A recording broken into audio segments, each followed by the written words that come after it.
নমস্কার সবাইকে, কেমন আছেন সবাই? আজ শ্রাবণ মাসের প্রথম সোমবার। এই মাসটা শিবের আরাধনার মাস বলা হয়। তো ভগবান শিবের চরণে ভক্তি ভরে ব্রত পালন ও পূজা করার সৌভাগ্য হয়েছে আমার। মহাদেবের কাছে একটাই প্রার্থনা করি, সবার জীবনে দুঃখ কষ্ট দূর হয়ে যাক এবং প্রতিটা পরিবার সুখ শান্তিতে ভরে উঠুক। আজকে মহাদেবের অভিষেক করানোর জন্য আমি কাঁচা দুধ নিয়েছি, বিভিন্ন রকমের ফুল নিয়েছি, আর একটি কলা আর ঘিয়ের প্রদীপ জ্বালিয়েছি। বেলপাতা আর দুর্বা আতপ চাল এগুলো তো অবশ্যই থাকবেই। তো মহাদেবের অভিষেক করানোর জন্য মন্দিরে এসেছি।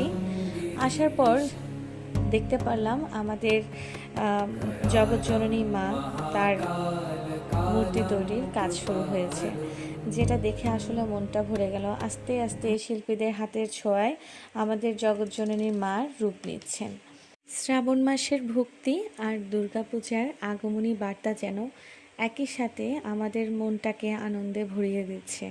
তো কে কে শ্রাবণ মাসের ব্রত পালন করলেন জানাবেন। আজ এইটুকুই।